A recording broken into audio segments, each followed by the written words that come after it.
fashion friends and family? This is Stacy here from Sew Bromo and Elsa Fitzgerald. My mom and I are here in Frederick, and we're going to look at the Claire McCardell sculpture and have a walk around. But I actually bought a new outfit because my other one got a button came off, and so I just had an excuse to buy something fun and colorful for this holiday weekend.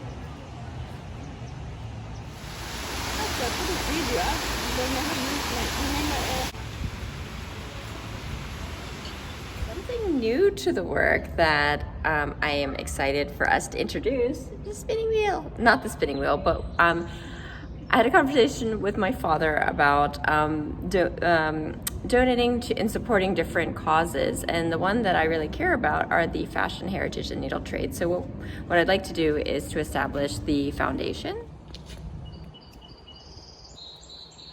First one donating into that, but it's going to be the Fashion Heritage and Needle Trades Foundation, and that big goal is to keep these heritage skills alive, to really activate that work. But we've had a lot of people wanting to contribute and to support the work that we're doing, so we look forward to sharing that with you.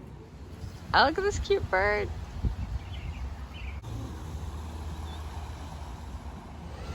Yeah, you can. You see her there.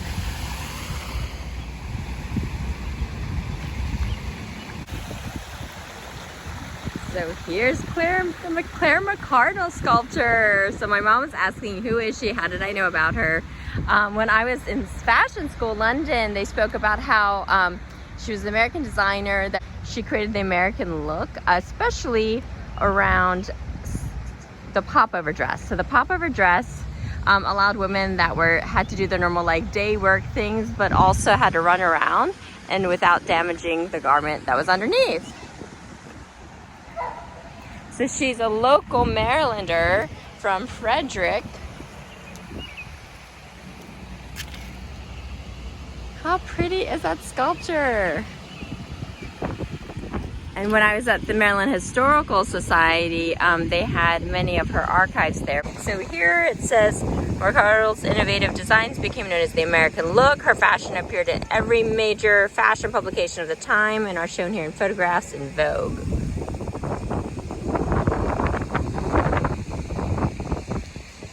She was born in Frederick, Maryland.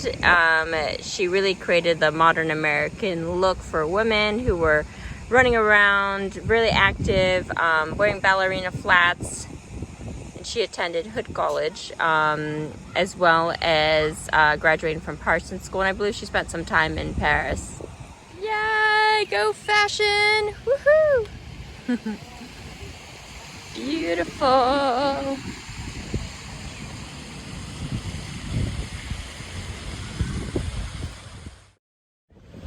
Yes, she's from here. My mom's like, she's from here.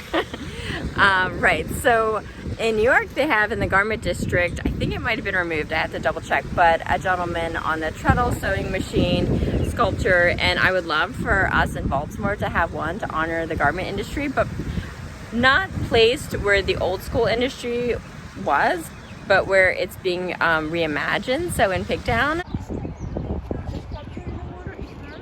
No, it's a different one.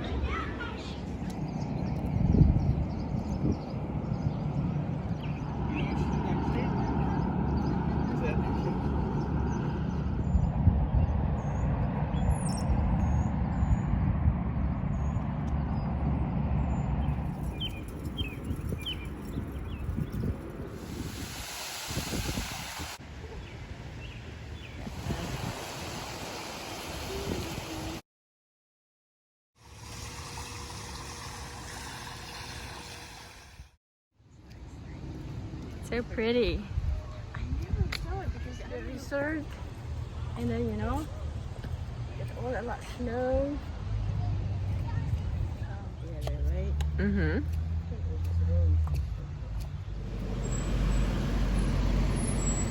See the dog back here in the like in the street.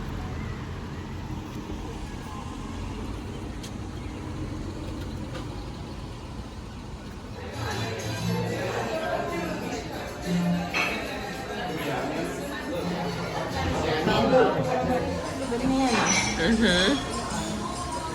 Fun. fun-filled weekend. On my table, I have these clogs, which belonged to my grandfather, Edwin Stube.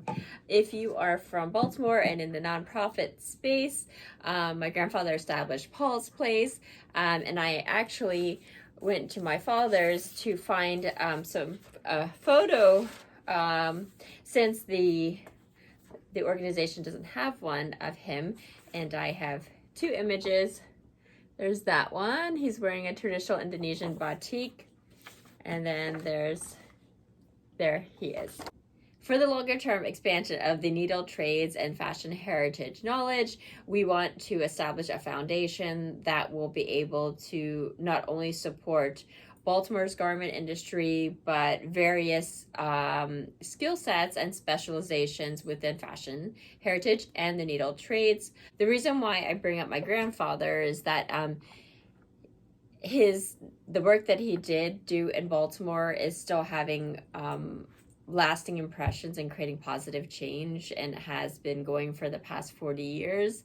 So I bring his shoes here because they're huge, and I obviously do this work in a different way, but I would love to take this opportunity to step up more within the work so that we can create transformational opportunities within the needle trades for many generations to come. And so I take his picture, and I think we're going to pick this one where he's smiling. And oh, look, there's a note here